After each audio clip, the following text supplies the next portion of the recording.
الحمد لله رب العالمين الصلاة والسلام على رسوله الكريم وعلى آله وصحبه أجمعين أما بعد أعوذ بالله من الشيطان الرجيم وإذا قيل لهم لا تفسدوا في الأرض قالوا إنما نحن مصلحون ألا إنهم هم المفسدون ولكن لا يشعرون قال النبي صلى الله عليه وسلم العلم بلا عمل كالسحاب بلا مطر الشاب بلا توبة كالبيت بلا سقف المرأة بلا حياء كالطعام بلا ملح الملك بلا عدل كالغنم بلا راع أو كما قال النبي عليه السلام। সম্মানিত আজকে সবার সভাপতি, সঞ্চালক, আয়োজক, ব্যবস্থাপক মোহাব্বতুন্নেসা মেমোরিয়াল হালিমাতুস সাদিয়া গার্লস ইনস্টিটিউটের সর্বস্তরের কর্মকর্তাবৃন্দ, সেই সঙ্গে সঙ্গে অল ইন্ডিয়া সুন্নাত ওয়াল জামাত পরিবারের আঞ্জুমান সাইবার সহ বিভিন্ন স্তরের সহযোদ্ধা ভাই ও বন্ধুগণ, ছাত্রী অভিভাবক মণ্ডলী এবং স্থানীয় এবং দূর থেকে আগত বিভিন্ন বয়সের বিভিন্ন স্তরের সুধী শ্রোতা মণ্ডলী, আড়ালে অবস্থিতা মা ও বোনেরা, দুপুরের পর থেকে নিয়ে পর্যন্ত বহুমুখী আলোচনার মধ্য দিয়ে আমরা অনেক কথা শুনেছি। আমি কোরআনুল কারীমের ছোট্ট দুটি আয়াত আপনাদেরকে উপহার দেব। দুটি আয়াত, এই আয়াত দুটি বুঝলে আমার মনে হয় বর্তমান সমাজের অনেক সমস্যা আমরা নিজেরাই সমাধান করে নিতে পারব। আয়াতটা হলো, প্রিয় রাসূল সাল্লাল্লাহু আলাইহি ওয়াসাল্লাম যখন মক্কার জমিনে দ্বীনের কথা বলছিলেন, ইসলামের কথা বলছিলেন, একত্ববাদের কথা মানুষের সামনে তুলে ধরছিলেন, তো সেই সময় মক্কার জনগণ তিনটে ভাগে বিভক্ত হয়। প্রথমত দুটো ভাগ। একটা ভাগ, তাদের সংখ্যা ছিল অত্যন্ত কম, তারা রাসূলুল্লাহর প্রচার করা দ্বীনের কলমা গ্রহণ করলেন। আর একটা ভাগ, যাদের সংখ্যাটা অনেক বেশি ছিল, তারা নবীর প্রচার করা দ্বীনের এই কলমাটা গ্রহণ করল না। তো যে ভাগটা নবীর প্রচার করা দ্বীনের এই দাওয়াত গ্রহণ করেনি, ওই ভাগটা আবার দুটো ভাগে বিভক্ত ছিল। যারা ইসলাম গ্রহণ করেনি তাদের একটা ভাগ বলল যে আমরা নিজেরা তো কলমা পড়িনি, আর কোনোদিন পড়বও না, আর অন্য কাউকে আমরা কলমা পড়তেও দেব না। আর একটা ভাগ তারা বলল যে আমরা তো মুহাম্মাদের কলমা পড়িনি, তবে মুহাম্মদ যদি কাউকে পড়ায় বা কেউ যদি পড়ে, এতে আমাদের কোনো আপত্তি থাকবে না, আমাদের কোনো বাধা বিপত্তি থাকবে না। এই তিনটে দলে বিভক্ত হল। একদল কলমা পড়ে ইসলাম গ্রহণ করলেন, আর একদল নিজেরা কলমা পড়েনি আর খুব কঠোরপন্থী, অন্যকেও তারা পড়তে দেবে না। আর একদল কলমা পড়েনি, তবে তারা কঠোরপন্থী নয়, অন্যকে কলমা পড়াবার ব্যাপারে তাদের কোনো আপত্তি ছিল না। এই তিনটে দলের ভিতরে যে দলটা সাহাবী, তাদের সংখ্যাটা ছিল খুবই কম। রাসূল যখন দ্বীনের কথা প্রচার করতেন, মানুষকে ইসলামের দিকে ডাক দিতেন, এই কট্টরপন্থী যারা, ওরা রাসূলুল্লাহ চলার পথে বাধা প্রদান করত। কি, দেখো মুহাম্মদ, আমরা নিজেরা কলমা পড়িনি আর কখনো পড়বও না, আর এই মক্কার জমিনে কলমা তুমি কারোর কাছে প্রচার করতে পারবে না। কাউকে তুমি বলতে পারবে না। রাসূল বললেন, আমার দ্বীনের কথা আমি বলি, তোমাদের দ্বীনের কথা তোমরা বলো। কোনো তো ঝামেলা ঝঞ্ঝাট হওয়ার কথা নয়। তুমি তোমার দ্বীনটাকে ভালোবাসো, আমাকে আমার দ্বীনটাকে ভালোবাসতে দাও। তুমি তোমার দ্বীনটা প্রচার করো, আমার ধর্মটাকে আমাকে প্রচার করতে দাও। যে যার কাজ করুক, সমস্যা তো থাকার কথা নয়। ওরা বলল, না, আমরা আমাদের দিন প্রচার করব না করব সেটা আমাদের ব্যাপার, তবে আপনাকে আমরা কোরআনের কোনো কথা, ইসলামের কোনো কথা, একত্ববাদের কোনো কথা আমরা প্রচার করতে দেব না। এই কট্টরপন্থী ইসলাম বিদ্রোহী বিরোধী শত্রু যারা, ওদেরকে সতর্ক করে আল্লাহ বললেন, ওয়াইযা কিলা লাহুম লা তুফসিদু ফিল আরদ। আল্লাহ ওদেরকে লক্ষ্য করে যখন বললেন যে আল্লাহর জমিনে তোমরা ফাসাদ সৃষ্টি করো না, অশান্ত সৃষ্টি করো না, সবাই শান্তিতে থাকো। লা তুফসিদু ফিল আরদ, জমিনের উপরে তোমরা ফাসাদ সৃষ্টি করো না, ঝগড়াঝাটি করো না। ক্বালু ইন্নামা নাহনু মুসলিহুন, ওদেরকে যখন বলা হলো তোমরা ফাসাদ সৃষ্টি করো না, ওরা তখন উল্টে বলল যে আমরা ফাসাদ সৃষ্টি করছি না, আমরা শান্তি প্রতিষ্ঠা করছি। আমার কথা কি বুঝতে পেরেছেন? মনে হচ্ছে না? দু একজন মাথা নেড়েছে, মামার জয় দেওয়া হবে না। মাথা নাড়ার ভঙ্গি আমার পছন্দ হয়নি। রাসূল যে পথে ইসলাম প্রচার করতে বার হচ্ছেন, ওরা ওই পথে বাধা দিচ্ছে, ওরা বাধা দিচ্ছে। আল্লাহ বললেন, দ্বীন প্রচারে বাধা দিও না, আল্লাহর জমিনে তোমরা ফাসাদ সৃষ্টি করো না। রাসূলুল্লাহ চলার পথে যারাই বাধা দিচ্ছে, ওদেরকে যখন বলা হলো ফাসাদ সৃষ্টি করো না, ওরা বলল আমরা ফাসাদ সৃষ্টি করছি না, মুহাম্মাদের চলার পথে বাধা দিয়ে আমরা শান্তি প্রতিষ্ঠা করছি। আচ্ছা, সত্যি কি কারোর চলার গতিপথ রোধ করে কি কখনো শান্তি প্রতিষ্ঠা হয়? শান্তি তা তো কখনো হয় না। যে যার মতো চলুক না। তো নবীর চলার পথে বাধা সৃষ্টি করলো, বলা হলো তোমরা ফাসাদ করো না, ওরা উল্টে বলল ইন্নামা নাহনু মুসলিহুন, আমরা ফাসাদ সৃষ্টি করছি না, বরং আমরা শান্তি প্রতিষ্ঠা করছি। পরক্ষণই আল্লাহ বললেন,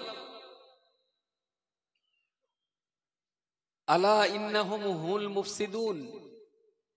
আলা, হে পৃথিবীর শান্তিকামী মানুষ, তোমরা সতর্ক হয়ে যাও। যারা নবীর দ্বীনের পথে বাধা সৃষ্টি করছে, ওরা নিজেদেরকে ভাবছে আমরা শান্তি প্রতিষ্ঠাকারী, কিন্তু আমি আল্লাহ ওদের বলছি ইন্নাহুম হুমুল মুফসিদুন, ওরাই হলো আসল ফাসাদ সৃষ্টিকারী। ওয়ালাকিন লা তাশউরুন, কিন্তু ওরা নিজেরা সেটা বুঝতে চাইছে না। ওরা নিজেরাই ফাসাদ সৃষ্টি করছে, আর তারাই বলছে যে আমরা শান্তি প্রতিষ্ঠা করছি। আল্লাহ তাদের সম্পর্কে বললেন ইন্নাহুম হুমুল মুফসিদুন, নিশ্চয়ই তারাই হলো ফাসাদ সৃষ্টিকারী। ওয়ালাকিন লা ইয়াশউরুন, কিন্তু ওরা নিজেরাও সেটা বুঝতে পারছে না। কথাটা মাথায় রাখো। কোরআনুল কারীমের আরেকটা আয়াত পড়ছি। আচ্ছা, আমি যা বলছি সব মাথায় যাচ্ছে বলে মনে হয়? 2-10 জনের যাচ্ছে, বাকি যাচ্ছে না। একটা বাদামের কলা ধরো, কালু ফকিরের বে চাটনির মতন সবাই বিশাল খাবে। আসলে চিটে গুড়ি না, এই রুটি পিঠেতে না পাটালি একটু জড়ায় কম, আর চিটে গুড় জড়ায় খুব ভালো। যতই 1 নম্বর পাটালি দেন, রুটিতে জড়াতে চায় না। খেতে ভালো, কিন্তু রুটিতে জড়ায় না। আর চিটে গুড় ½ কিলোমিটার দূরের থেকে টেনে নেবে, বিশাল খাতি রুটি আর গুড়। একটু চেষ্টা করে। যে সম্প্রদায়টা নবীর চলার পথে বাধা সৃষ্টি করে নিজেদেরকে শান্তি প্রতিষ্ঠার অগ্রনায়ক ভাবলো, আল্লাহ তাদের সম্পর্কে বললেন ইখাদিউন আল্লাহ ওয়াল্লাযীনা আমানু, ওদের ভিতরে একটা টিম, তারা নবীর দলের ভিতরে ঢুকে গেল, মাথায় টুপি নিয়ে, গায়ে জামা নিয়ে, মুসলমানদের কলমা পড়ে পুরোপুরি ভাবে রাসূলুল্লাহর দলে ঢুকে গেল। নামাজ পড়তে লাগলো, নবীর মজলিসে বসতে লাগলো, ওঠা বসা করতে লাগলো। ওরা যখন আবার এখান থেকে ওদের বাড়িতে যায়, তো বাড়িওয়ালা গ্রামের লোকজন জিজ্ঞেস করে, এই তুই তো মোহাম্মদের দলে ঢুকে গেছিস, তুই তো ওই মসজিদে একসঙ্গে নামাজ পড়িস, তাহলে শোন, তুই যা দেখেছিস ঠিকই দেখেছিস, আমি মোহাম্মদের সঙ্গে খাওয়া দাওয়া করি, নামাজ পড়ি, ওঠা বসা করি, কিন্তু আমি না মুসলমান হই। তুই বলিস কি, তুই তো কলমা পড়েছিস, নামাজ পড়িস, মুসলমান হোসনি তার মানে? তাহলে আসলে ব্যাপারটা তোরাও ভুল বুঝলি। ইখাদিউন আল্লাহ, আমরা মুহাম্মাদের দলে ঢুকে আল্লাহকে ধোঁকা দিচ্ছিলাম। কিছু একটা বলবেন? ওরা বললো আমরা মুহাম্মাদের দলে ঢুকে আল্লাহকে ধোঁকা দিচ্ছিলাম। কিছু বলবেন? সবাই মিলে বলেন, একটু জোরে বলেন। অন্যায় কথা শুনে চুপ থাকা মানে অন্যায় কাজ মেনে নেওয়া। বুঝতে পারেননি? অন্যায় কাজ মেনে নেওয়া। কোন একটা ক্লাসে, আমি নাম বলবো না, ফতোয়ার কিতাব পড়াচ্ছিলেন, এবং ঘটনাটা কলকাতা আলিয়া ইউনিভার্সিটি, তখন আলী ইউনিভার্সিটি হয়নি, তখন ক্যালকাটা মাদ্রাসা কলেজ। মশলার কিতাব পড়াতে পড়াতে নাবালকের বিয়ের মশলা বোঝাচ্ছিলেন, যে নাবালক ছেলে আর নাবালক মেয়ে, এদের বিয়ের প্রস্তাব ইজাব কবুল উভয়ের গার্জেনদের মাঝখানে হয়। মেয়ের বাবা বলে যে আমি আমার মেয়ের পক্ষ থেকে এই বিবাহ গ্রহণ করলাম, ছেলের বাবা বলে আমি আমার নাবালকের ছেলের পক্ষ থেকে এই বিবাহকে মেনে নিলাম। তার মানে যে ছেলে মেয়ের বিয়ে ওরা নিজেরা কিছু জানবে না, নাবালক, ওদের পক্ষ থেকে বিয়ে হয় ওদের বাবা, দুইজনের বাবার মধ্য দিয়ে। এই মশলাটা ক্লাসে বোঝাতে বোঝাতে মাস্টার মশাই বললেন, আরে জানোয়ার, এই সোজা জিনিস তোর মাথায় ঢোকে না? ধর আমার নাবালক মেয়েটা তোর সঙ্গে বিয়ে দিলাম। এখন মাস্টার যেই বলেছে ধর আমার নাবালক মেয়েটা তোর সঙ্গে বিয়ে দিলাম, ছেলেটা ছিল অত্যন্ত পাকা, বলতে হুজুর আমিও কবুল করে নিলাম। দিন যায়, বছর যায়, এখন সত্যি সত্যি হুজুরের ঘরে এক নাবালক মেয়ে ছিল। সেই মেয়ে এখন বিয়ে পড়ে, মেয়েটার জন্য ছেলে দেখা হচ্ছে, বিয়ে দেবে, কিন্তু ওস্তাদের মন, যেদিন মশলা শেখাচ্ছিলেন সেদিন বাচ্চা তো নাবালক ছিল, তাই না? আর যে ছেলেটাকে বোঝাচ্ছিলেন সে তো সাবালক, ওর আর বাপ লাগেনি। যেই বলেছে খোকা মনে কর আমার নাবালেক মেয়ের সঙ্গে তোর বিয়ে দিলাম, আর ফটাং করে বলে দিয়েছে আমি মেনে নিলাম, কবুল করে নিলাম। এখন গুরু শিষ্যের ব্যাপার, সেই মেয়ে আজকে বিয়ের লায়ক, কিন্তু বিয়ে দিতে পারে না। ছেলেরা বলতে হুজুর বিয়ে দেখে আগে তারপর মশলা আমি বলবো, যেহেতু আমার বউ, এও পাকা কম না। শেষটায় যেহেতু জ্ঞানী মানুষের কেস, শিক্ষিত মানুষের ব্যাপার, ফতোয়া জানা মানুষের ব্যাপার, একটা টাইমে সেই মাস্টার মশাই ছাত্রটার বাড়ি গেছে, বলে খোকা ঘটনা কি ঘটেছে তুমিও জানো আমিও জানি, কিন্তু যে কোনো কারণেই হোক আমার মেয়ে তোমার সঙ্গে যদি সংসার করতো ভালোই হতো, কিন্তু আমি সেটা পাচ্ছি না। খুব ভালো হয় তুমি যদি একটা তালাকনামা লিখে দাও। তার ছেলেটা বললো হুজুর আপনি তো বিয়ে দিলেন, আবার আপনি তালাক চাচ্ছেন। তা বলছে দেখো তুমি লজ্জা দিও না, আমি কষ্ট পাচ্ছি, যেহেতু মাস্টার মশাই, তাহলে হুজুর ঠিক আছে আমি তালাক দিয়ে দেবো। আসলে উভয় পক্ষ জাননেওয়ালা ব্যক্তি ছিলেন। যদি এইটা হেঁটো গেটো মেটো হয়, তালাক করাতে যাবে বলে মনে হয়? তালাক করাতে এইরকম তালাক বহুত হয়েও রয়েছে গ্রামে। শুধু মশলা বোঝে না বলে সংসারও হচ্ছে, আবার বছরান্তর কলা গাছের তেড়ও ছাড়তেছে, কিন্তু সে কি হচ্ছে না হচ্ছে সেটা আল্লাহ জানে। যাক, যে জন্য কথাটা বলা, ইখাদিউন আল্লাহ ওয়াল্লাযীনা আমানু ওয়া মা ইয়াখদাউন ইল্লা আনফুসাহুম। এরা বললো আমরা মুহাম্মাদের দলে ওঠা বসা করি আল্লাহকে ধোঁকা দেওয়ার জন্য আর মুসলমানদের ধোঁকা দেওয়ার জন্য। বললো কেন? বললো ওরা আমাদেরকে ভাবে আমরা মুসলমান, আল্লাহও ভাবে মুসলমান। আমরা নামাজ পড়ি, মুখে কলমা পড়ি, কিন্তু ভেতরে যে আমরা আদৌ মুসলমান না এইটা তো আল্লাহ জানে না। কি বলি পাওয়া যায়নি? বলছে আমরা তো বাইরে মুসলমান, আমরা তো ভেতরে মুসলমান হইনি। আরে কলমা মুখী পড়েছি যাতে ওদের দলে আমাদের নেয়, আর ওদের দলের ভিতরে না ঢুকলে দলের ক্ষতিটা ঠিক করা যাচ্ছে না।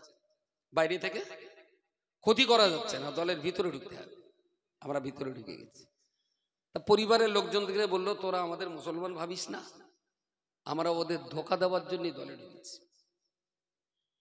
ঢুকেছি। ওদের এই কথোপকথনের জবাবে আল্লাহ বললেন ওমা ইয়াখদাউনা ইল্লা আনফুসাহুম। ওরা ভাবছে যে আল্লাহ আর আল্লাহর নবী মুসলমানদের ধোঁকা দিচ্ছি, কিন্তু আসলে ওরা যে ওদের নিজেদেরকে ধোঁকা দিচ্ছে ওয়ালাকিল্লা ইয়াশউরুন। ওরা আসলেই সেটা বুঝতে পারছে না যে আমরা আমাদের নিজেদের ধোঁকা দিচ্ছি। এটা আদেও তারা বুঝতে পারছে না। আগের আয়াত দুটো, শেষের আয়াতটা মাথায় রাখুন।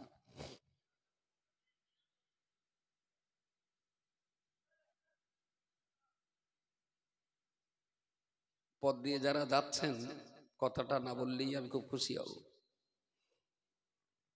এবারে যে কথাটা বলার, আমরা যারা ইসলাম ধর্ম অবলম্বী মানুষ, আমাদের চলার গাইডলাইন কোরআনুল কারীম। আমাদের সমাজের রাহাবার ওলামা সম্প্রদায়, আলিম সম্প্রদায়। বিদায় হজের সময় রসুল যখন বললেন যে আগামী বছর এই জায়গাতে আবার হজের অনুষ্ঠান হবে, কিন্তু আগামী বছরের হজের সেই মজলিসে সম্ভবত আমার থাকা হবে না। রসুল বললেন সম্ভবত আমার থাকা হবে না। সাহাবী কেঁদে ফেললেন, ইয়া রাসূলুল্লাহ, আপনার অবর্তমানে আমাদের উপায় কি হবে? আপনাকে ছেড়ে আমরা বাঁচব কি করে? প্রিয় রসুল বললেন তারাকতু ফীকুম আমরাইন, কিতাবুল্লাহ ওয়া সুন্নতি। সুবহানাল্লাহ বলেন, খুব মন খুলে বলেন সুবহানাল্লাহ। রাসূলুল্লাহ বললেন আরে তোমাদের থেকে আমি চলে যাব, আমি কবরে আড়াল হয়ে যাব, কিন্তু তোমাদের ইহকাল আর পরকালের সুরক্ষার জন্য আমি দুটো জিনিস তোমাদের কাছে রেখে যাচ্ছি। একটা হলো আল্লাহর কিতাব কোরআনুল কারীম, আর একটা হলো আমি মুহাম্মদ সাল্লাল্লাহু আলাইহি ওয়াসাল্লাম, আমার সুন্নাত, আমার আদর্শ তোমাদের কাছে থাকবে। কোরআন আর হাদিস, কোরআন আর সুন্নাহ, এই দুটোকে বুকে জড়িয়ে থাকবে। লাং তাদিল্লু মা তামাসসাকতুম বিহিমা, পৃথিবীর কোন গোষ্ঠী তোমাদেরকে গোমরা করতে পারবে না। আরো একবার বলুন সুবহানাল্লাহ। আজকের দিনে যেটা মুসলমানদের ভিতরে এত ফিতনা, এত ফাসাদ, এত গালিগালাজ, এত উল্টো পাল্টা বলে, এত কিছু চাপান উত্তর, এটা সেটা নানান তাল, কিচ্ছু হতো না যদি মুসলমানদের পড়াশোনা থাকতো। বুঝতে পারেননি? যদি মুসলমানদের জ্ঞান থাকতো, যদি মুসলমানরা ইসলাম বুঝতেন, যদি মুসলমানের ভিতরে কোরআন থাকতো, যদি মুসলমানিত্বের মিনিমাম এডুকেশন, মোরাল এডুকেশনটা যদি থাকতো, তাহলে কিন্তু এই ফিতনা থেকে আমরা অনেকটাই বেঁচে যেতাম। আমাদের হয়েছে কি, আমরা যেহেতু নিজেরা জানি না, তো লোকে যে যেমন বলছে আমরা সেই কথা বিশ্বাস করছি। আমাদের তো নিজের তো চেক আপ করার কোনো ক্ষমতা নেই। তাহলে যতদিন পর্যন্ত এই জাতিটাকে প্রকৃত অর্থে আপনি শিক্ষিত করে না তুলতে পারবেন, ততদিন পর্যন্ত এই ফিতনা নিরসন করা আমাদের পক্ষে সম্ভব নয়, কখনোই সম্ভব নয়। সঙ্গে এটাও মনে রাখতে হবে, মাথায় টুপি, মুখে দাড়ি, গায়ে জুব্বা জামা নিয়ে নবীর সঙ্গে নামাজ পড়েছে। আরে আপনি তো নামাজ পড়েন আব্দুর রাকিবের পিছনে, তারা নামাজ পড়তো? বলেন বলেন। নবীর পিছনে নামাজ পড়ে বাড়িতে গেল, বাড়ির লোক বললো তুমি তো মুসলমান হয়ে গেছো। আমার টুপি, দাড়ি আর জামা এটা মুসলমানদের ধোঁকা দেওয়ার জন্য, আমি ভিতরে তো কলমা পড়িনি, কলমা ঠোঁটে পড়েছি, আমি তো ভিতরে মুসলমান হইনি। তা বলছে তাই ঠকবে কি করে? তা বলছে ওরা ভাববে আমরা ওদের লোক। মুসলমানরা ভাববে, বোঝা যায়নি যে মুসলমানরা ভাববে আমরা ওদের লোক, আল্লাহও ভাববে আমরা আল্লাহর দলের লোক। কিন্তু আসলে আমরা যে মুসলমানের দলেও না, আল্লাহর দলেও না, এটা তো আল্লাহ খবর রাখে না। আচ্ছা, ওরা যে ভাবছে যে আমরা যে ভেতরে চালাকিটা করছি, এই চালাকিটা আল্লাহ জানে না, তাই না? ওরা নিজেদেরকে এত পরিমাণ চালাক ভেবেছে যে আমাদের চালাকিটা আল্লাহ জানে না। কিন্তু অমাকারু অমাকার আল্লাহ আল্লাহু খায়রুল মাকিরিন, এটা আবার ওদের জানা নেই। যদি ওরা জানতো, আল্লাহকে চিনতো, তাহলে নিশ্চয়ই এই ভুল কাজটা ওরা আর কখনো করতো না, কখনোই করতো না। প্রিয় রাসূল সাল্লাল্লাহু আলাইহি ওয়াসাল্লাম একটা কঠিন পরিস্থিতির ভিতরে দ্বীনের জন্য তিনি সংগ্রাম করছেন, ইসলামের জন্য তিনি লড়াই জিহাদ করছেন, চালিয়ে যাচ্ছেন। তবে মক্কা থেকে মদিনায় হিজরত করার পর রাসূলুল্লাহর চলার পথ আলহামদুলিল্লাহ উন্মুক্ত হয়ে গেল। বলুন সকলে সুবহানাল্লাহ। দারুণ সুন্দর একটা পরিবেশ তৈরি হলো মদিনায় যাওয়ার পর, হিজরতের পর। এবারে তিনি কাজ শুরু করলেন। ইসলামের যে বিশাল একটা কাজ হয়েছে না নবীর জমানায়, লাস্ট মদিনার 10 বছরে, মদিনার 10 বছর, বাকি মক্কার নবুয়তের যে 13 বছর, এই 13 বছর নবীকে কঠিন পরীক্ষা দিতে হয়েছে, কঠিন কষ্ট মুসিবতের ভিতর দিয়ে কাল কাটাতে হয়েছে। যেই মদিনায় পা রেখেছেন, বাস শুরু হয়েছে বিজয়ের পূর্বাভাস। আরো একবার জোরে সোরে বলুন সুবহানাল্লাহ। সেই ইসলাম, সেই কোরআন, সেই হাদিস 1400 বছর পরে আমরা বাগবেড়িয়ার জমিনে পেয়েছি, 1400 বছর পর। আর এই 1400 বছর এই কোরআন, এই শরিয়ত, এই সুন্নাহকে ঠিকঠাক মতো পরবর্তী প্রজন্মের কাছে পৌঁছে দেওয়ার জন্য অনেক রক্ত, অনেক অর্থ, অনেক জীবন, অনেক কিছুকে কোরবানি দিতে হয়েছে। ইসলাম কিন্তু বিনা কোরবানিতে আপনার কাছ পর্যন্ত আসেনি। কোরআন কিন্তু লক্ষ শহীদের রক্তে স্রোতে ভেসে, তবে কোরআন আমাদের কাছ পর্যন্ত এসেছে। ইতিহাস ভুলে গেলে চলবে না। আপনি ভাবতে পারছেন প্রিয় রাসূল সাল্লাল্লাহু আলাইহি ওয়াসাল্লামের জীবনের একেবারেই শেষ প্রান্তে মদিনার জীবন, হালিমাতুস সাদিয়া রাদিয়াল্লাহু তাআলা আনহা অনেক কষ্ট করে মক্কা থেকে তায়েফের দূরত্ব 200 কিলোমিটার, কবিলা ইবনে সাদ 200 কিলোমিটার। তাহলে হালিমাকে তায়েফ থেকে মক্কায় আসতে হয়েছে, ফের মক্কা থেকে আবার মদিনা 400 কিলোমিটার আজকের হিসাবে। এটা যদি 1500 বছর আগের হিসাব করেন, তাহলে 400 কিলোমিটারের পথটা কম বেশি 4-5 2000 কিলোমিটারের কম হবে না। 80টি পর একজন বৃদ্ধা মায়ের পক্ষে এই দুর্গম রাস্তা অতিক্রম করে আসাটা খুব সহজ ভাবলে হবে না। 85 বছরের একটা বৃদ্ধা মহিলা এই দুর্গম রাস্তা অতিক্রম করে বেরিয়েছেন। লক্ষ্য আর উদ্দেশ্য হলো একটাই, মোহাম্মদের সঙ্গে সাক্ষাৎ করতে হবে, মোহাম্মদকে দেখতে হবে। অনেকদিন ওর সঙ্গে আবার দেখা হয়। বয়সের ভারে ভারে হালিমার মাজাটা অনেকটাই বেঁকে গেছে। বয়স বাড়লে মানুষের মাজা একটু পুজো হয়ে যায়। হাতে লাঠি নিয়ে টুকটুক করে আসছেন, মদিনার শহর কেন্দ্রবিন্দুর দিকে এগিয়ে যাচ্ছে। লোকজনকে জিজ্ঞেস করছে, বাবা মোহাম্মদ কোথায় আছে বলতে পারো? কিন্তু মদিনার জীবনে রাসূলুল্লাহকে মোহাম্মদ বলে ডাকার কেউ ছিল না। সবাই বলতেন ইয়া রাসূলুল্লাহ, কেউ বলতেন হাবিব আল্লাহ, কেউ বলতেন নবী আল্লাহ, কেউ বলতেন রাসূলুনা, কেউ বা বলতেন নবীনা, কিন্তু মোহাম্মদ বলে কেউ রাসূলুল্লাহকে ডাকতো না। হালিমা জিজ্ঞেস করছেন মোহাম্মদ কোথায় আছে? অবাক হলেন, এই বৃদ্ধা মহিলা আমার নবীর নাম ধরে ডাকছে, ওই ওখানে আছে। আবার দু চার পাশে আবার একটু জিজ্ঞেস করে। এখন এই জিজ্ঞেস করতে করতে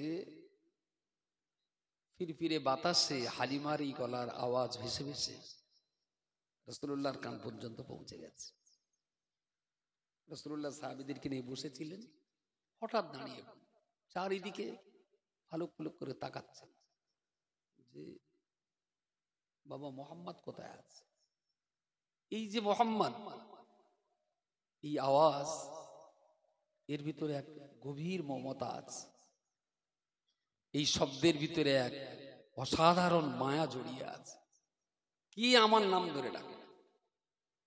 দেখলেন বেশ কিছুটা দূরে মাজা বেঁকে যাওয়া এক বৃদ্ধা মা হাতে লাঠি নিয়ে টুকটুক করে আসছে। এত দূর থেকে দেখেই রাসূলুল্লাহ বুঝতে পেরেছেন এটা অন্য কেউ নাই, এটা আমার দুধমাতা হালিমা সাদিয়া রাদিয়াল্লাহু আনহা। জোরে সোরে বলুন সুবহানাল্লাহ। বিশ্বনবী মুহাম্মদুর রাসূলুল্লাহ সাল্লাল্লাহু আলাইহি ওয়াসাল্লাম দ্রুত পায়ে হালিমার কাছে চলে গেলেন। হালিমার মাজাটা বেঁকে মাথাটা নিচু করে লাঠি নিয়ে টুকটুক করে আসছেন। সেই রকম অবস্থাতে কোনো কথাবার্তা কিছু না বলে শুধুমাত্র সালাম করলেন। হালিমার পিঠে একটা হাত দিলেন, হালিমার কোমরের নিচে একটা হাত দিলেন। দুই হাত দিয়ে মা হালিমাকে সম্পূর্ণ নিজের কোলে তুলে নিলেন। যে জায়গায় নিজের বাড়িতে তিনি ছিলেন কোলে করে নিয়ে হালিমাকে সেখানে পৌঁছে গেলেন। ওই জায়গাটায় দাঁড় করিয়ে দিয়ে বিশ্ব নবীর গায়ে চাদরটাকে আস্তে আস্তে ভাঁজ করতে করতে খুব ছোট্ট একটা অংশ দাঁড়ালো। কাপড়ের সেই ছোট্ট ভাঁজ করা কাপড়টাকে ওই জায়গায় বিছিয়ে দিয়ে হালিমাকে ধরে বললেন এই জায়গায় আপনি বসুন। হালিমাকে বসিয়ে দিয়েছেন। এবারে মায়ের মুখের ঘোমটা টেনে দিয়ে মুখের কাছে মুখটা নিয়ে বললেন, ও মা, আপনি আমার সন্ধান করছিলেন, আমি আপনার কলিজার টুকরা মোহাম্মদ। এতক্ষণ পরিচয় দেন যে আপনি যে মোহাম্মদের সন্ধান করছেন আমি সেই মোহাম্মদ। হালিমা যেন একেবারেই বাক্যহারা, নির্বাক চিত্তে দু চোখ ভরে মোহাম্মদকে দেখে নিলেন। খানিক সময় একটা টাইমে মা হালিমা সাদিয়া রাদিয়াল্লাহু তাআলা আনহা বিশ্ব নবীর মাথাটা নিজের মুখের কাছে টেনে নিলেন, কপাল চুম্বন করলেন, বুকের ভিতরে মাথাটা রেখে বললেন, ও বাবা মুহাম্মদ, কতদিন তোর সঙ্গে আমার দেখা হয় না, তুই আমার কথা ভুলে গেছিস বাবা। তোর অনেক জ্বালা, অনেক ঝামেলা, অনেক ঝঞ্ঝাট, অনেক ব্যস্ততা, আমার কথা তুই ভুলতেই পারিস, কিন্তু বাবা আমি হালিমা তোর কথা ভুলে আমার বড় অন্যায় হয়েছে। ও বাবা মোহাম্মদ শোন, একটা টাইমে তুই আমার তায়েফে ইসলামের কলমা নিয়ে গিয়েছিলিস, ইসলামের দাওয়াত দেওয়ার জন্যে, মানুষকে কোরআন শেখাবার জন্যে, ইসলামের কথা বলার জন্যে, শান্তির বার্তা বোঝাবার জন্যে। ওই সময় আমার তায়েফের মানুষেরা তোর উপরে বলো জুলুম করেছিল বাবা, ইটমাটকে মেলে তোরে রক্তাক্ত করেছিল। শুনেছিলাম বাবা মোহাম্মদ বেহুশ হয়ে তুমি মাটিতে পড়ে গিয়েছিলে, তোমার সঙ্গী যায়েদ তোমাকে কোলে করে নিয়ে নিয়ে আঙ্গুর বাগানের ভিতরে নিয়ে এসেছিল। ও বাবা মুহাম্মদ, তোমার এই দুঃসংবাদ আমি শুনতে দেরি করেছিলাম, অনেক পরে আমার কানে তোমার সংবাদ গিয়েছিল। আমি হালিমা তোর এই দুঃসংবাদ শোনার পরেতে বড় কষ্ট পেয়েছিলাম। আমি উদ্দশ্বাসে ছুটে বেরিয়েছিলাম, অত রাস্তা গমন করে আমি তোর সন্ধান করে করে কোথাও তোরে খুঁজে পাইনি বাবা। বহুকাল আগে তোরে আমার দেশের মানুষেরা মেরেছিল, তুই রক্তাক্ত হয়েছিলি বাবা। আমি তাইফের পক্ষ থেকে তোর কাছে এসেছি বাবা। কোথায় তারা ইট মেরেছিল, কোথায় কোথায় তোর লেগেছিল, কোন জায়গা দিয়ে তোর রক্ত বেরিয়েছিল বাবা। আমি আজ তোর কাছে ক্ষমা প্রার্থী, তুই আমার সন্তান, আর আমার তাইফের মানুষ তোকে মারপিট করলো। আমি মা হিসাবে আমার উচিত ছিল আমার কোলের ভিতরে রেখে তোরে আদর যত্ন করা। আমি মা হিসাবে উচিত ছিল শত্রুদের শত্রুতা থেকে তোরে রক্ষা করা। আমি মা হিসাবে উচিত ছিল ওদের ইট পাটকেলগুলো আমার পিঠে পড়বে, আমি আমার বাচ্চাকে নিরাপদে রেখে দেব। ও মোহাম্মদ শোন বাবা, শোন শোন, তুই যেদিন তাইফে গিয়েছিলিস আমি এই রকম নিয়ত করে বেরিয়েছিলাম, আমি হালিমা মরবো, আমি হালিমা মার খাবো, তবু আমার কলিজার টুকরা মুহাম্মদুর রাসূলুল্লাহকে কাউকে আমি মারতে দেব না। কিন্তু দুর্ভাগ্যজনকভাবে আমি আসার পরে আর তোমার কোনো সন্ধান পাইনি বাবা। ও বাবা মুহাম্মদ, আমি তোর মা হয়ে তোর কাছে ক্ষমা চাইছি বাবা। আমার তাইফের মানুষেরা তোরে মেরেছিল, আমি তোর মা হয়ে সেদিন তোরে রক্ষা করতে পারিনি, ওদের মারির হাত থেকে আমি তোমার সেন্টার দিতে পারিনি, আমার কলিজার ভিতরে তোমার থাকার জায়গা করে দিতে পারিনি বাবা। তাই জীবনে যতদিন তোর কাছে আমি ক্ষমা না চাইব আমার মনের যন্ত্রণা কখনো মিটবে না, আমার মনের সন্তুষ্টি ফিরে পাবো না। তাই আজ যখন জনমের মতো তোমার সন্ধান পেয়েছি বাবা, আমি হালিমা তোমার কাছে ক্ষমা চাইতে এসেছি। মা হিসাবে তোমার রক্ষার দায়িত্ব ছিল, আমি তোমার রক্ষা দিতে পারিনি। মুহাম্মদ, তুমি আমাকে জনমের মতো মাফ করে দাও। বিশ্বনবী মুহাম্মদুর রাসূলুল্লাহ সাল্লাল্লাহু আলাইহি ওয়াসাল্লাম মাকে বুকের মাঝখানে জড়িয়ে ধরে বললেন, আম্মু তুমি বৃদ্ধ মানুষ, আম্মু ওরা আমায় মেরেছিল, ওরা জানে না, ওরা বোঝে না, ওরা আমায় চিনতে পারিনি মা, তুমি কি বার্তা তোমার কাছে যায়নি? ওরা যখন আমার বীরে অজ্ঞান করে দিয়েছিল আমি বেহুশ অবস্থায় পড়ে গিয়েছিলাম, আমার গায়ের রক্ত পায়ের চপ্পলের সঙ্গে ছড়িয়ে গিয়েছিল। আমার প্রিয় সাহাবী যায়েদ আমায় বেহুশ অবস্থায় আর করা করে আত্মাসের বাগানের ভিতরে নিয়ে গেল। আল্লাহ পাকের ফেরেশতা জিবরিল, ইসরাফিল, মিকাইল তারা হাজির হয়ে গেল। আমি জ্ঞান ফিরল, আমার চোখ খুললাম। ওরা আমায় সেদিন লক্ষ্য করে বলল, ইয়া রাসূলুল্লাহ, আমি আসমানের মেঘ পরিচালক ফেরেশতা, আমি মিকাইল, একটাবারের জন্য আপনি বলবেন এত পরিমাণ বৃষ্টি বর্ষণ করা হবে গোটা তায়েফ নিশ্চিহ্ন হয়ে যাবে। ইয়া রাসূলুল্লাহ, আমি আল্লাহর ফেরেশতা জিবরিল, একটাবারের জন্য আপনি বলবেন আল্লাহ এত পরিমাণ ভূমিকম্প দিয়ে দেবে গোটা তায়েফ নিশ্চিহ্ন হয়ে যাবে। ইয়া রাসূলুল্লাহ, আল্লাহ বলে পাঠিয়েছেন একটাবারের জন্য আপনি বলবেন আসমান থেকে পানির পরিবর্তে বৃষ্টি বর্ষণ হবে, গোটা তায়েফ জ্বলে পড়ে সারকার হয়ে যাবে। বিশ্বনবী মুহাম্মদুর রাসূলুল্লাহ, আল্লাহ পাক রব্বুল আলামিন আমায় ইহ জগৎ আর পরজগতের করুণার আধার করে পাঠিয়ে দিয়েছেন আম্মুজি। আল্লাহ পাকের ফেরেশতারা সবাই যখন তায়েফের আযাব গজবের জন্য আমার অনুমতি চাইছিল, আমি সেদিন বলেছিলাম, ওগো আল্লাহর ফেরেশতা জিবরিল, ইসরাফিল, মিকাইল, আল্লাহ পাককে আমার পক্ষ থেকে বলে দিও আমি মুহাম্মদকে আমার আল্লাহ যখন করুণার আধার করে পাঠিয়েছেন তায়েফে যেন আল্লাহ গজব না দেয়, এই তায়েফে যেন আল্লাহ অতিবৃষ্টি না দেয়, তায়েফ ভূমিকম্প দিয়ে যেন আল্লাহ শেষ করে না দেয়, তায়েফে আগুন দিয়ে যেন জ্বালিয়ে পুড়িয়ে সারকার না করে দেয়। আজকের দিনে যারা আমায় পাথর মেরেছে, আজকের দিনে যারা আমায় মেরে মেরে রক্তাক্ত করেছে, আমি মুহাম্মদুর রাসূলুল্লাহ ওদের ধ্বংস কামনা করতে পারি না, বরং আল্লাহর কাছে দোয়া করছি ওরা দুনিয়াতে বেঁচে থাকবে, আমার কলমা তারা না পড়লেও একদিন তাদের ছেলে পিনেরাই আমার কলমা পড়ে নেবে। দ্যাট ইজ ইসলাম।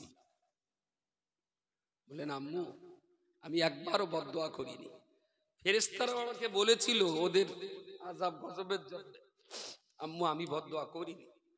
আমি ভেবেছিলাম যদি এরা ধ্বংস হয়ে যায়, এরা যদি মরে গেল, এদের ইতিহাস যদি নিশ্চিহ্ন হয়ে যায়, আমি মুহাম্মদ দ্বীনের কলমা শোনাবো কাকে? কলমা পড়া না পড়া ওদের ইখতিয়ার, কিন্তু শোনাবার দায়িত্ব তো আমার। যদি পৃথিবীতে পাপী পাপিষ্ট বান্দা যদি না বেঁচে থাকে, তাহলে তো আমি কলমা শোনানোর লোক পাবো।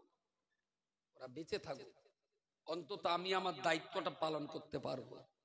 বাকি আমি বিশ্বাস করি আজকে যদি ওরা কলমা নাই বা পড়ে, আমি বিশ্বাস করি একদিন ওদের ছেলেপিলেরা আমার প্রচার করা ঈমানের কলমা পড়ে মুসলমান হয়ে যাবে।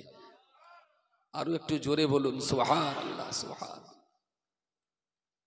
আমি রাসূলুল্লাহর এই ইতিহাসে বিশ্বাসী, আমি মা হালিমার এই ইতিহাসে বিশ্বাসী। প্রতিশোধ সব সময় কথায় হয় না। মারির বিরুদ্ধে মার দিয়ে কখনো প্রতিশোধ নেওয়া যায় না, গালির বিরুদ্ধে গালি দিয়ে কখনো প্রতিশোধ নেওয়া যায় না। মাত্র 20 বছরের ভিতরে যারাই বলেছিল নিমাই চাঁদের পোতা, যারাই বলেছিল মাতালের বেটা, যারাই বলেছিল কাফের, যারাই বলেছিল মুশরিক, আলহামদুলিল্লাহ আজকে তাদের বংশের ছেলে আর মেয়েরা আমাদের প্রতিষ্ঠানে পড়ে তারা এখন ইসলামকে সন্ধান করছে। এর চেয়ে প্রতিশোধ আর দরকার আছে? আর কোন প্রতিশোধ, কোন গালিগালাজ? আজকে সেই দিন যারাই ছোট মোটা বলবে, তারাই যদি তাদের বাচ্চা আমাদের মাদ্রাসায় পড়তে পাঠায়, তাহলে আর কোনো জবাব দেওয়ার দরকার আছে কি? দরকার? আর এর চাইতে জবাব আর হয়? এর চাইতে আর জবাব হয়? তো ইতিহাস থেকে এই শিক্ষাগুলো আমাদের নিতে হয়, আমাদের নিতে হয়। আম্মা জান হালিমাতুস সাদিয়া রাদিয়াল্লাহু তাআলা আনহা বিশ্বনবীর কথা শুনলেন। মা হালিমা তিনিও কাঁদলেন, রাসূলুল্লাহ তিনিও কাঁদলেন। মা বেটায় দুইজন অনেক কান্নাকাটি করার পরেতে একটা সময় হালিমা উভয় কান্না বন্ধ হয়ে গেল। হালিমা বললেন, বাবা শুনেছি বহু মানুষকে ঈমানের কলমা পড়াবার কারণে ওরা জাহান্নাম থেকে বেঁচে জান্নাতের ভিতরে চলে যাবে। ও বাবা মুহাম্মদ, আমি তো আমার বুকের স্বর্গীয় দুগ্ধ পান, স্বর্গীয় সুধা তোমায় পান করেছিলাম। দেশের হাজার হাজার জনগণ তোমার হাতে হাত রেখে কলমা পড়ে ওরা যদি জাহান্নাম থেকে বেঁচে জান্নাতে যেতে পারে, বাবা আমার বুকের দুধ খেয়ে তুই বড় হলি, আমি তোর মা কি জাহান্নামে পড়তে পারি? তখন পর্যন্ত হালিমা কলমা পড়েননি। আর মাঝখানে তো লম্বা টাইম তো দেখাই হয়নি। বলছে করছি বহু লোক তো তোর হাতে কলমা পড়ে জান্নাতি হয়ে গেছে, তা তুই কি চাস তোর মাটা জাহান্নামে পড়বে? আচ্ছা বুঝতে আর বাকি আছে? বুঝতে নবী বললেন, ও মা হালিমা, আমি আপনাকে কলমা পড়তে বলবো, কিন্তু আমি তো একটা মানুষ, আপনার অন্তরের খবর তো আমি জানি না, অন্তরের খবর তো জানবেন কেবল আল্লাহ। আমি আপনাকে জোর করে যদি পড়তে বলি আর ভিতরে যদি আপনার ইচ্ছা না থাকে, আপনি মা হিসাবে, আমি সন্তান হিসাবে আপনার মতো মাকে আমি এতটুকু কষ্ট দিতে রাজি নই। সুবহানাল্লাহ বলেন। এর নাম ইসলাম। যে আমি সন্তান হিসাবে সারা জীবন আপনার খেদমতের পাওনাদার আপনি, কিন্তু আমি আপনাকে কলমা পড়তে বলবো আর ভিতরে যদি ইচ্ছা না থাকে আপনি কষ্ট পাবেন। আপনি মা হিসাবে আমি সন্তানের কাছ থেকে এই কষ্টটাও দিতে রাজি না। যদি আপনি বলেন আমি খুব শান্তি পাবো। হালিমা বললেন, আরে দেশের জনগণ তো তোমার হাতে হাত দিয়ে যদি তারা জাহান্নাম থেকে বেঁচে জান্নাতের পথ পেতে পারে, তাহলে তোমার সঙ্গে তো আমার সম্পর্ক দুটো। একদিকে তুমি মুহাম্মাদুর রাসূলুল্লাহ আর একদিকে তুমি আমার বেটা। সুবহানাল্লাহ বলেন। আমিও চাচ্ছি তোর কলমাটা নিয়ে জান্নাতে যেতে।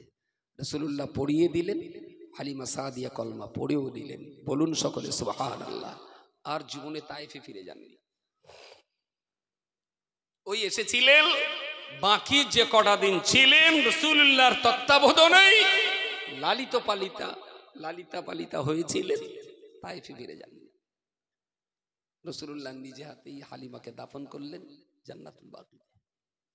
নিজের পরিবারের মানুষজন জান্নাতুল বাকিতে, যেখানে আম্মাজান ফাতেমা আছেন, সাউদা আছেন, আর অন্যান্য স্ত্রীগণ আছেন, একটা এরিয়ার ভিতরে রাসূলুল্লাহর পরিবারের মানুষজনের খবর দেওয়া আছে। সেই পরিবারের ভিতরেই হালিমা সাদিয়া রাদিয়াল্লাহু আনহা, তার কবরটাও সেখানে দেওয়া আছে।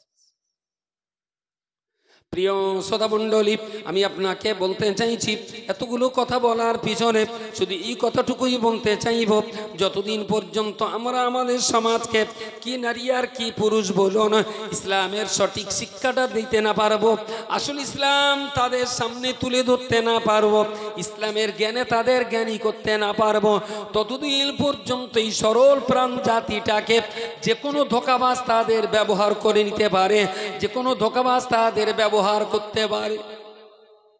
ছোট্ট কথা, আমি ঠিক এই লাইনের কথা বলার লোক না। আগে একটু হাঁড়ি টাড়ি মারতাম, এই বছর 10-12 হলো তওবাতিল্লাহ পড়েছে, আমি আর হাঁড়ি মারিনি। আমি বিড়েল এখন সতী হয়ে গেছি। আমি না মুফতি সাহেবকে বলেছিলাম আমির শরীয়ত, আমি কেউ বলি, আমার সেই ক্যাসেটটা আরেকবার শুনবেন। আমি যেটা বলেছিলাম গত 2 বছর আগে, 2 বছর হয়েছে, গত বছর টাটকা, গত বছর, আমার ওইটা শুনবেন আরেকবার। আমি বলেছিলাম যে পশ্চিমবঙ্গে প্রায় 3 কোটি মুসলিম, এই মুসলিম সম্প্রদায়ের জন্য একজন যোগ্য ইমাম, একজন যোগ্য লিডার, একজন যোগ্য শায়েখ, একজন নেতা থাকাটা খুব জরুরি। আমার জ্ঞানে মুফতি আব্দুল কাইয়ুম সাহেবকে আমি তার উপযুক্ত বলে মনে করি। যদি অন্য কেউ মুফতি সাহেবের চাইতে আরো যোগ্যতা সম্পন্ন ব্যক্তিকে হাজির করিয়ে দিতে পারেন, আমরা তাকেও আমিরুশ শরিয়ত বলে মেনে নেব, এবং শুধু মানব না, কাইম সাহেবকে বাদ দিয়ে তাকে মেনে নেব। আমার কথাটা শুনবেন, যেহেতু বলেছি তো আমি, আর রেকর্ডে আজও তাই আছে। কামাল তাই আছে না? আচ্ছা, তাহলে এখানে কি আমার কোনো গোড়ামি টোড়ামি আছে? আমি চাইছি একটা নেতা হোক, একটা ইমাম, আজকে আমি হই আর আমার বাপের ছেলে হোক। আমি তো বলিনি যে কাইম সাহেবকে করতেই হবে। আমি বলেছিলাম আমার দৃষ্টিভঙ্গিতে মুফতি আব্দুল কাইয়ুম সাহেব এই জায়গার যোগ্য, তবে কেউ যদি তার চাইতে যোগ্যতা সম্পন্ন ব্যক্তিকে সামনে দাঁড় করিয়ে দিতে পারেন, আমরা কাইয়ুম সাহেবকে বাদ দিয়ে তাকেই আমিরুশ শরিয়ত বলে মেনে নেব। আচ্ছা, আমার কথার ভেতরে কি কোনো গোড়ামি ছিল? এই কথার ভেতরে কোনো দোষ টোষ খুঁজে পাচ্ছেন? বলেন। আজ পর্যন্ত এরা কাফের বলেছে, নিমাই কোম্পানি বলেছে, অনেক কিছু বলেছে, কিন্তু এরা কি আর একটা আমিরুশ শরিয়তকে দাঁড় করাতে পেরেছে কাউকে?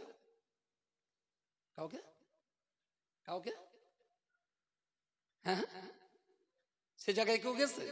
ওরা তো বলতে পারতো যে মাতিন সাহেব আপনি বলেছিলেন কাইয়ুম সাহেবের চাইতে যোগ্য কেউ যদি তাকে মেনে নেবে, তা আমরা সবাই মিলে বলছি কাইয়ুম সাহেবের চাইতে এই লোকটা বেশি যোগ্য। এইরকম কোনো কথা কানে এসছে এখনো? ইমাম কিন্তু একটা দরকার, কিন্তু মুফতি সাহেবকে যারা আমিরুশ শরিয়ত বলে মানতে পাচ্ছেন না, আর এইটা নিয়ে যারা টিটকারি করছেন, আসলে ওরা কিন্তু যার সেই তৈরি আছে যে আমার আমিরুশ শরিয়তটা লোকে একটু কেউ বলে না কেন।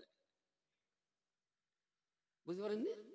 যে কটা লড়াই করছে সব কটা আমিরুশ শরিয়ত হওয়ার নেশা। তাহলে ওরা তো সবাই মিলে তো একটারে দিতে পারত, সবাই মিলে। আমি অনেকদিন পর আজকে ঠট করলাম, অনেকদিন পরে, যে মানুষকে আর কত করে বোকা বানাবে। আমি তো বলিনি যে কাইয়ুম সাহেব আমিরুশ শরিয়ত, আমি বলছিলাম আমার জ্ঞানে। তাহলে আমি আমার জ্ঞানে কাইয়ুম সাহেবকে আমিরুশ শরিয়ত বলে মানতে পারি। আমার মসলা মাসাইল যা কিছু জানার থাকবে, আমার নেতা হিসেবে তার কাছ থেকে মেনে আমি নিতেই পারি। তোর যদি ভাই পছন্দ না হয়, তুই বল যে তোর বউ না আমিরুশ শরিয়ত। তুই বল যে আমার বউ 18 বছর বুখারী পড়িয়েছে, আমি আমার বউটাকে আমিরুশ শরিয়ত করি। তারপরে যদি আমি ফতোয়া দিতাম সেটা আলাদা ব্যাপার। সঙ্গে যখন আমি এটা বলেছি যে এনার চেয়েও অন্য কোন যোগ্য ব্যক্তি যদি হাজির করাতে পারে, আমরা কাইম সাহেবকে বাদ দিয়ে তাকে মেনে নেব। তাইলে এখানে আর ঝগড়াঝাটি অশান্তি ফতোয়া দেওয়ার কোনো জায়গা আছে? জায়গা নেই। তারপরেও ঠেলে যাচ্ছে। উদ্দেশ্যটা কি? উদ্দেশ্যটা হলো কেউ হোক না হোক ও লোক হবে কেন?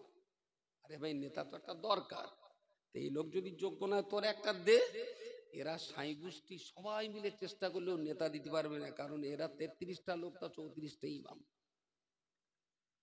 বুঝতে পারেন? এরা তো সবাই মোড়ল, এরা তো সবাই নেতা, এরা তো সবাই লিডার, কেউ তো কারুর মানে না। সর্বনাশ হচ্ছে এই জায়গাটা। এতদিন এই 6-8 মাস হয়ে গেল তো, আর একটা কাউকে তো এখনো দাঁড় করাতে পারিনি ওরা। আর কোনোদিন পারবে বলে মনে হয়? পারবে বলে? মাঝে মাঝে এই ব্যাপারটা দেখতে পাচ্ছি, হাসিও লাগে, দুঃখ ধরে। আর আমি ঠিক এই কাতে ওটা ট্যাক্টার দেইনি। হঠাৎ এই মুসার কথা শুনে মনে হলো ওরকে গালগুল বন্ধ করার দরকার। আজকে আমি গুল ব্রেক সেটে দিচ্ছি, সুন্নতুল জামাতের আর কেউ এই কাতে যেন ট্যাক্টার না চালায়। বুঝতে পারেননি? একটা লোকের অনেক দিন পরে একটা ছেলে হয়েছে। ছেলে তো কোনো মতেই বাপেরও বাপ বলে না, মারও মা বলে না। মানে এদের দুটো টেনশন খুব। অনেকদিন পরে আল্লাহ একটা বাচ্চা দিলে হারামি একটু আব্বাও বলে না, আম্মাও বলে না। দেখো দিন ওরা ছেলে বিলে মাঠের থেকে আসলি, ছেলে বিলে কি করে আব্বা আব্বা করে যায়। আর আমার এই জন্তু একবারও আব্বাও বলে না, মাও বলে না। তা দুজনের খুব টেনশনে পড়ে গেছে। আর নিজেরা স্বামী স্ত্রী দুজন রাত্রি করে ওই ক্লাসে বসে, কি করলি ওর একটু আব্বা মা বলা যাবে। তাহলে এই দেখো, পল্টু ওর আব্বার আব্বা বলে, আসলে সেন্টু তো বড়, সেন্টু আব্বা আব্বা করে, ওই দেখে দেখে আবার পল্টু শিখে গেছে। আমাদের তো একানি মাল, এ তো কারোর বলতেও দেখিনি, শিখবে কার কাছ থেকে? তখন ওরা দুটো মিলে ঠিক করে এলেছে। বউটা বলতেছে, স্বামীটা বলতে বউটা বলতে, এই দেখ আমি না কালকে তোর মা বলে ডাক। আর ওই শুনে শুনে কচি তোর মা বলবে। হ্যাঁ, তাই যদি হয় তাহলে আমি তোমার আব্বা বলে ডাকি। ওই শুনে শুনে বলেন বলেন কচিও আব্বা বলবে। এখন পরের দিন থেকে এরা দুটোই মোটামুটি চুক্তি করে ঘুরে ফেরে, আর বউটা ওর স্বামীটার আব্বা আব্বা করে ডাকে, ও ঘরে ফেরে ওর বউটার আম্মা আম্মা করে ডাকে। এখন ছেলে দেখতেছে ওর আব্বা বলতেছে, আম্মা বলতেছে, তো শুনে শুনে একদিন বেশ ওরও মুখস্থ হয়ে গেছে। তো একদিন ওর ওই মার কাছে কি একটা চাবে, বলতে ও আব্বার মা, নিজি মা বলে না, বলতে আব্বার মা। তখন বলতেছে না, আর তাহলে হবে না, আর হওয়ার কোনো লাইন নেই। এখন এর ভিতরে কিছু আছে ব্যাপার স্যাপার, যে ওলোকে তো ঠেকানো যাচ্ছে না, আর আমরাও তো একটা দিতে পারতিস না। তা তুই আমার একটু আব্বা বল, আমি তোর একটু মা বলি, অন্তত দেশের জনগণ শিখে নে তুইও পীর আর আমিও পীর। তাতে বউডার মা বললি ফতোয়া কোথায় যাবে, স্বামীটার আব্বা বললি থাকবে কি না থাকবে, ওসব কোনো সার নেই। এখন যেভাবে হোক আব্বার মা ডাক শুনতে হবে। জনগণ তো বলে না, তা আমি তোর আব্বা বলি, এই শুনে শুনে জনগণ শিখুক, আর তুই আমার মা বল, এই শুনে শুনে জনগণে শিখুক। কিন্তু জনগণ তোরে মা বলবে না, বলবে বাপের মা। বেগুনির তরকারি এক ওকড়া দিলুম, এটা বাসি হয়ে গেলি, কালকে পান্তা খেয়ে আর চা বিস্কুটকে একটু ভাববেন খানিক সময়, যে দূর কত দূর পর্যন্ত আছে। প্রিয় শ্রোতামণ্ডলী, আমি আপনাকে ক্লিয়ার কাট বলতে চাইছি, একটা জাতির অস্তিত্ব কিভাবে টিকবে, একটা জাতির ভবিষ্যৎ কিভাবে টিকবে, একটা আদর্শ কিভাবে টিকতে পারে, কেউ কি আমার জবাব দিতে পারবে? দিল্লির বস্তি নিজামুদ্দিনে তৈরি হলো, দিল্লির বস্তি নিজামুদ্দিনে তৈরি হলো সয়দারা তবলিগ জামাতের যিনি প্রতিষ্ঠাতা মৌলভী ইলিয়াস সাহেব, যে বৎসর দিল্লির বস্তি নিজামুদ্দিনে তবলিগ জামাতের প্রতিষ্ঠা করেছিলেন, ঠিক তার 20 বছর আগে এই বাংলা জমিনেতে মুজাদ্দেদুজ্জামান কুতবুল আলম আমিরুশ শরিয়ত আলা হযরত দাদা হুজুর পীর কেবলা রাহমাতুল্লাহ আলাইহি, তিনি কলকাতায় প্রতিষ্ঠা করেছিলেন নিখিল বঙ্গ তবলিগি মিশন। নিখিল বঙ্গ তবলিগি মিশন, এটা দাদা হুজুরি প্রতিষ্ঠিত, দাদা হুজুরি জীবনী বই। মৌলানা আব্দুল হাকিম সাহেবের লেখা আছে জমানার মুজাদ্দিদ, সাইফুদ্দিন হুজুর লেখা আছে ফুরফুরার হজরত, মৌলানা আব্দুল মাহমুদ সাহেবের লেখা জীবনীটা আছে, মৌলানা মহিউদ্দিন হামিদি সাহেবের লেখা আছে দাদা হুজুরির জীবনী, তারপরে মৌলানা নেসর আহমদ সাহেবের লেখা আছে দাদা হুজুরির জীবনী, আল্লামা রুহুল আমিন সাহেবের লেখা আছে দাদা হুজুরির জীবনী, সুফি নূর আলী বাঁধপুরি সাহেবের লেখা আছে দাদা হুজুরির জীবনী। এই ধরনের 13টা জীবনী পড়েছি আমি, প্রত্যেকটাই দাদা হুজুরির জীবনী, জীবনী বইটা আছে। দাদা হুজুর কেবলা প্রতিষ্ঠা করেছিলেন নিখিল বঙ্গ তবলিগি মিশন। আলেম ওলামাদের ডেকে বলেছিলেন তোমরা মাসে 28 দিন তোমাদের কাজ করবে, আর 2 দিন দিনের স্বার্থে তোমাদের ফ্রি কাজ করতে হবে। সুবহানাল্লাহ বলেন। পীর সাহেব কেবলা নিজের ফান্ডের থেকে গাড়ি ভাড়ার টাকা দিতেন, চিড়ে মুড়ি গুড় বাতাসা কিনে পাঠিয়ে দিতেন, বলতেন এই এলাকার মানুষ খুব অন্ধকারে আছে, ওদেরকে একটু নামাজ কালাম দিনের তালিম দিয়ে এসো। এই এলাকার মানুষ খুব অন্ধকারে আছে, ওদেরকে একটু নামাজ কালাম পড়িয়ে দিনের তালিম দিয়ে এসো, আর তোমরা একটু চিড়ে মুড়ি কিছু কিনে নিয়ে যেও, তারা হয়তো তোমাদের মেহমানদারি নাও করতে পারে। ঠিক এইভাবে নিখিল বঙ্গ তবলিগি মিশন তিনি যে বছর প্রতিষ্ঠা করেছিলেন, তার 20 বছর পরে যে দিল্লির বস্তি নিজামুদ্দিনে তৈরি হলো মৌলভী ইলিয়াস সাহেবের 6 ধারা তবলিগ। তার ফুরফুরা সিলসিলার তবলিগের বয়স 20 বছরের বেশি, তাই তো নাকি? ওদের যদি ও তবলিগের বয়স যদি 80 বছর হয়, তাহলে দাদা হুজুরির তবলিগ 100 বছর। শুধু বিবেককে জিজ্ঞেস করুন, এখান থেকে 2500 কিলোমিটার দূরের সেই তবলিগ কলকাতা ওভারটেক করে সারা বাংলার অলিতে গলিতে ছড়িয়ে গেছে, গেছে না? আচ্ছা, দাদা হুজুরির নিখিল বঙ্গ তবলিগি মিশনটা কলকাতার ভিতরে নি কেন? কথা বলেন, কথা বলেন। দিল্লির তবলিগ যদি বাংলায় ঢোকে, তাহলে বাংলার তবলিগটা দিল্লিতে গেল না কেন? মৌলানা আশরাফ আলী থানভী রহমাতুল্লাহ আলাইহির লেখা সমস্ত উর্দু কিতাবগুলো বাংলা অনুবাদ হয়ে কলকাতার ঘরে ঘরে পাওয়া যাবে। আশরাফ আলী থানভীর কিতাব প্রচুর বাঙালি মুসলমানরা পড়ে, কিন্তু ফুরফুরা সিলসিলার দাদা পীরের জীবনী, দাদা পীরের ওসিয়তনামা, আল্লামা রুহুল আমিন সাহেবের 152 খানা বাংলা কিতাবের এই কিতাবগুলো উর্দু, ইংলিশ, হিন্দি ট্রান্সলেট হয়ে কি বাংলার বাইরে গেছে বলে মনে হয়? আচ্ছা, এর জন্য কি নিমাই চাঁদের ছেলে একাদশ? বলেন বলেন। দিল্লির তবলিগ যদি বাংলায় ঢোকে, তাহলে বাংলার তবলিগটা দিল্লিতে যাওয়া দরকার ছিল তো নাকি? গেছে? গেছে?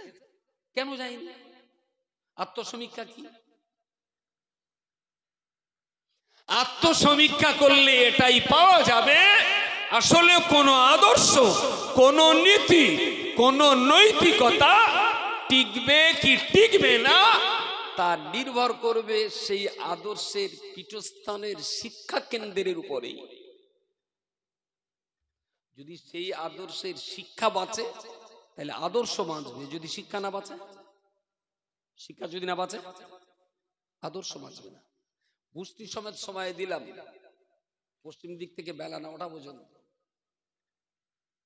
কলকাতায়, শুধু কলকাতায় 3400 মসজিদ আছে কলকাতায়, তার ভিতরে 3টে মসজিদে ফুরফুরা সিলসিলার আদর্শের ইমাম আছে, বাকি একটাতেও নেই।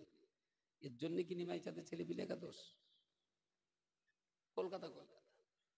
দাদা হুজুর কেবলা যে রাজ্যের মুজাদ্দিদ ছিলেন, সেই রাজ্যের রাজধানী কলকাতা, সেই কলকাতাতেই দাদা হুজুরের আদর্শের ইমাম থাকলো না কেন?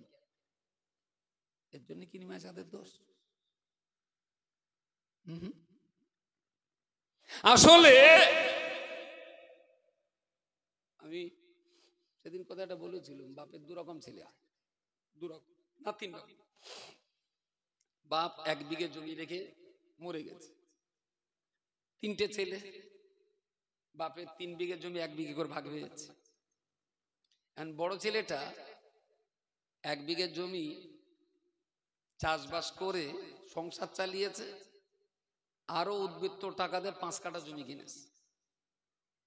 মেজো ছেলেটা 1 বিঘে জমি নাড়াচাড়া করে সংসারটা চালিয়েছে, 1 কাঠা কিনতেও পারিনি, তবে 1 কাঠা বেচেও নি। 20 কাঠা বাপের রেখে যাওয়াটা ঠিকঠাক রেখেছে। আর ছোট ছেলেটা দারুণ মজা করে ফুর্তি করে সংসার চালিয়েছে খুব রাজ হালাতে। হিসেব করে দেখা যাচ্ছে 18 বিঘা শেষ 2 কাঠা এসে ঠেকেছে। তাহলে একটা ছেলে সংসার চালিয়ে জমি বাড়িয়েছে, এ হলো উত্তম ছেলে, খুব ভালো ছেলে। আর একটা ছেলে জমি বাড়াতে পারিনি, তবে বাবার জমিটা বজায় রেখেছে, এ হলো মধ্যম পুত্র।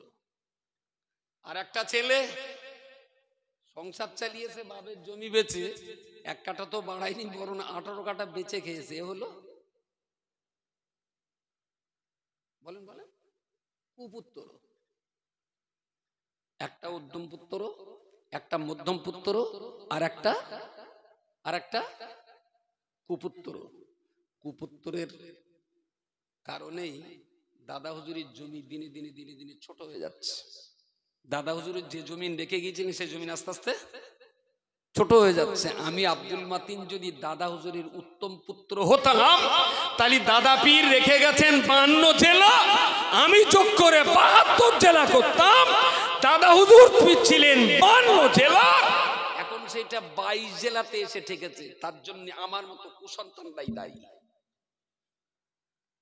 নিমাই চাঁদের পোতারা সেই জায়গায় স্বপ্ন দেখছে, সব যখন যাচ্ছে যেটুকু না আছে এটা ধরে রাখতে হবে,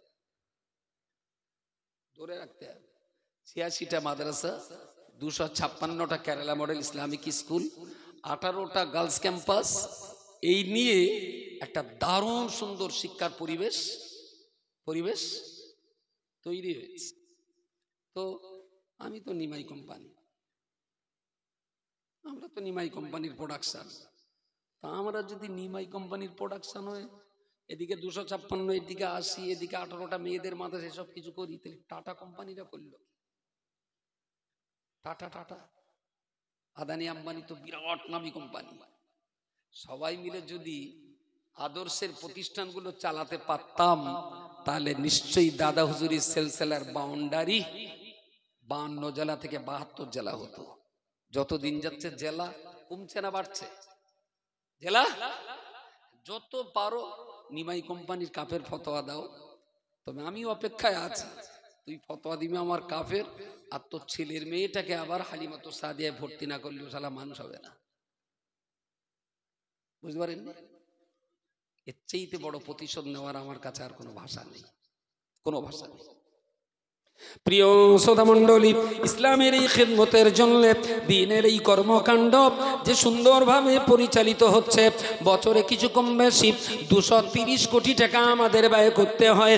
জামিয়া থেকে খাদিজা, সেখান থেকে নিয়ে হালিমা, এখান থেকে নিয়ে হাওড়া কিংবা জীবনতলা, এই বিরাট সার্কেলের ভিতরে এতগুলো আবাসিক অনাবাসিক প্রতিষ্ঠান, কম বেশি 220 কোটি টাকা খরচা বছরে। এই টাকা তো আমরা অন্য কারোর দিকে তাকিয়ে থাকি না, ভরসা কেবলমাত্র আল্লাহর উপরে। উসিলা হলো এই সমাজের গরিব গ্রুপ, খেটে খাওয়া মুটে মজুর, রিক্সাওয়ালা, ফেরিওয়ালা, ক্ষুদ্র মধ্যম ব্যবসায়ী, তাদের অর্থদানের বিনিময়ে আল্লাহর অফুরন্ত করুণায় এ প্রতিষ্ঠানগুলোতে এতদিন পর্যন্ত চলে আসছে। আমি আল্লাহর উপরে ভরসা করে বলছি, মাল্লাহুল মাওলা ফালাহুল কুল। যারা আল্লাহর উপরে ভরসা করে, আল্লাহ পাক তাদের জন্য যথেষ্ট হয়ে যান। ভরসা শুধু আল্লাহর উপরে, শুধু আল্লাহর উপরে। আর ওসিলা আপনি আর আমার চিৎকার চেঁচামেচি আর আপনার পকেট পরিষ্কার করে। এইভাবে যদি এতগুলো প্রতিষ্ঠান চলে, আগামী দিন, এখান থেকে 5 বছর আগে তো হালিমা ছিল না, 2 বছরের মতো, তাহলে 3 বছর আগে হালিমা ছিল না, এই টাকাগুলো যেত কোথায়? বুঝতে পারেন? হালিমা যে বছরে প্রায় কোটিখানি টাকার কাছে এবার খরচ, ওই নতুন বিল্ডিং ফিল্ডিং সবকিছু ধরে, এই টাকাগুলো যেত কোথায় বলেন? দেখুন, কাজ করলে টাকা কোথাতে কোথাতে আসবে আপনি নিজেও কল্পনা করতে পারবেন না। আর কাজ না করে শুধু শুধু শুধু শুধু হিংসায় যতই আপনি চোখ মুখ টানাটানি করেন, দিনের শেষে যার গর্ত সেই কিন্তু ঘুরছে, দিনের শেষে যার গর্ত সেই ঘুরছে। আমার শরীর একদম খারাপ না, রাকিব সাহেব যেভাবে বলেছে তাতে আমার আইসিইউতে থাকার কথা, একদম শেষ করে ফেলে যাওয়া, আইসিইউতে থাকার কথা। আমার দেহ 63 কিলো ওজন, তা কেজি 1.5 জায়গায় ঝামেলা পাকাচ্ছে। গড় যদি আমি দৌড়ি 63 কিলোর ভিতরে, কেজি 1.5 জায়গায় ঝামেলা। তার মানে এখান থেকে এই পর্যন্ত, এখান থেকে এইটা কাটলে ওই কেজি 1.5 করে পাওয়া, কি 2 কেজি হতে পারে। এখানে একটা যন্ত্রণা হচ্ছে, ডাক্তার বলছে আপনার স্পন্ডালাইটিসের লক্ষণ, একটু বিশ্রামে থাকেন। তা আলহামদুলিল্লাহ 150-200 কিলো গাড়ি চাপা হচ্ছে আর বিশ্রাম হচ্ছে, খুব ভালো। এতে ডাক্তারের বা কি দোষ দেবো আর ওষুধের কি দোষ দেবো? দোষ কারোরই না, বিশ্রামের কোনো জায়গা নেই। তো একটু যন্ত্রণা হচ্ছে, এই এখন কথা বলছি তার যত দম ধরছি, এদিকে দম বেশি ধরলে এখানেও কষ্ট বেশি আছে, একটু কষ্ট হচ্ছে। তো এ কষ্টটা আমাকে মেনে নিতে হবে। কষ্টটা একেবারে ব্যথা খাবো না, অথচ কচি আমার আব্বা বলবে এই কোনোদিন হয়? প্রচুর ব্যথা খাতে হবে, তারপর তো কচি বলবে যে আম্মু ব্যথা খেতে হবে, না খেলে মা ডাক শোনা যায় না। আল্লাহ পাকের বান্দা এতটা মানুষ রয়েছে, সেই বিকাল থেকে নিয়ে অনেক এমন আমার বক্তব্য শুনেছেন। মুফতি সাহেবের জিকিরের মজলিসে জিকিরের মজলিস পালন করেছে, তার হাতে কিছু অর্থ বৃত্ত দিয়েছেন। আমি আপনাদের কাছে এই প্রতিষ্ঠানের জন্য অর্থ চাইব। রড, বালি, ইট, সিমেন্ট এগুলো যেমন দেওয়া লাগবে, বাচ্চাদের সারা বছর খোরাপিয়ার 5 পয়সা দেওয়া লাগবে। ও আল্লাহর বান্দা মনে রাখতে হবে, আল্লাহ পাক যে অর্থ আপনাকে দিয়েছেন, ওয়ামিম্মা রাযাকনাহুম ইনফিকুন, ইমানদারের সংজ্ঞা বলতে যে আমার আল্লাহ বলে দিয়েছেন ওয়ামিম্মা রাযাকনাহুম ইনফিকুন, আমি আল্লাহ আমার বান্দাদেরকে রুটি রুজি যা দান করেছি, আমার বান্দারা আমার দেবা রুজির একটা অংশ ঈমান আর ইসলামের জন্য ব্যয় করবে। জোরে বলুন সুবহানাল্লাহ, নারে তাকবীর। আমি আর সময় নষ্ট করবো না, এতক্ষণ নষ্ট করিনি, কিছু না কিছু দেওয়ার চেষ্টা করেছি। আচ্ছা, যতটুকানি দিয়েছি তাতে একটু অক্সিজেন হবে আপনাদের, হবে না? বেশ, আলহামদুলিল্লাহ। এইবার আমার একটু অক্সিজেন দেন। এই মাদ্রাসা 1 বছর ধরে চলছে, ইসেলে সব একটা পয়সা আসে, রমজান মাসে একটা পয়সা, আর বাকি সময়টা এই 2 সময় আমাদের মূল কালেকশনের সময়, আর সারা বছর বাচ্চাদের প্রতিষ্ঠান, বিল্ডিং সবকিছু এইভাবেই পরিচালিত হয়। তো আল্লাহর হস্তে একটু বলেন কে কিরকম দেবেন গতবার?